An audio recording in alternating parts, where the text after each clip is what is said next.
Assalamualaikum warahmatullahi wabarakatuh. Ya. Di sini saya akan menerangkan tentang materi OSAS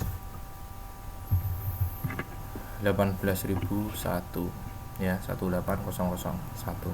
Nah, sebelumnya perkenalkan, nama saya Widian Wijayanto dari kelas reguler 1D NPM 322011003 1. Nah ya, sebelumnya kita akan mengenal tentang pengertian OSAS. OSAS merupakan standar internasional dalam menerapkan sistem kesehatan dan keselamatan kerja dalam dunia industri maupun dunia kerja lainnya. Nah, OSAS di sini merupakan standar internasional dalam menerapkan sistem K3.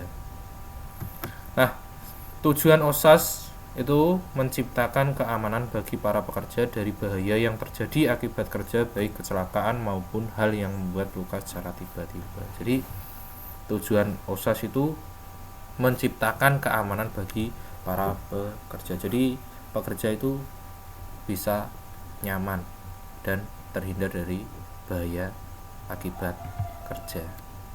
Nah, manfaat OSAS yang pertama, meningkatkan efektivitas dan efisiensi perlindungan terhadap K3.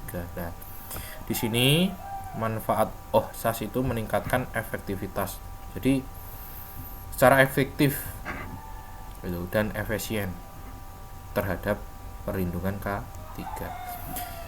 Kemudian dapat mencegah kecelakaan kerja dan mengurangi penyakit akibat kerja. Jadi manfaatnya juga dapat mencegah kecelakaan kerja dan mengurangi penyakit akibat kerja.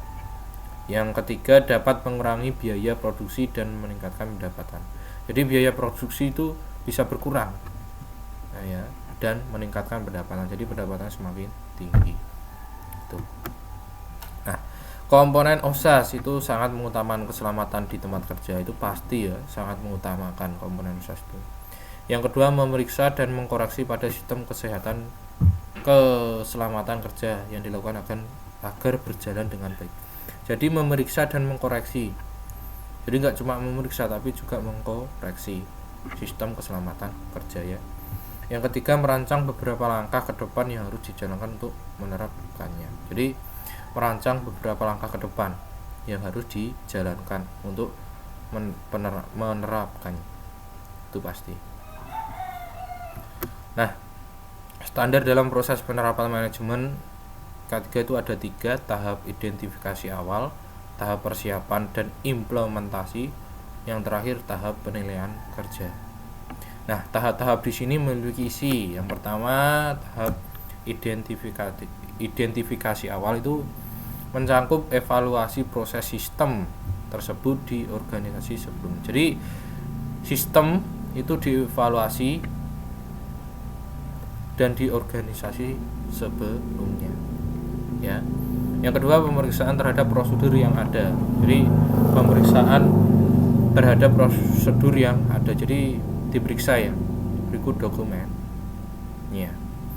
Analisa tingkat kecelakaan dan peraturan perundang-undangan yang berlaku. Jadi tingkat kecelakaan itu ada di peraturan perundang-undangan yang berlaku itu ya.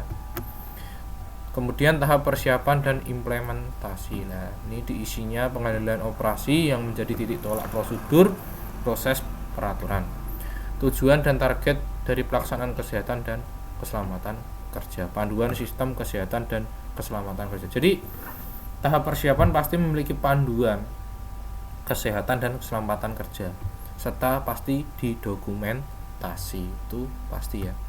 Nah, terakhir ini tahap penilaian kerja proses manajemen K3. Penilaian dokumentasi ya tadi ya, penilaian dokumentasi itu kita dalam merekam atau foto itu pasti harus dinilai. Nah, verifikasi penerapan, jadi penerapan harus diverifikasi dulu, tindakan perbaikan dan pencegahan yang diperlukan secara terus menerus. Jadi tindakan perbaikan dan pencegahan itu dilakukan terus menerus, berarti selalu berjalan tanpa berhenti sesaat. Ada ya. Terakhir ini sekian dari saya. Terima kasih. Wassalamualaikum warahmatullahi wabarakatuh.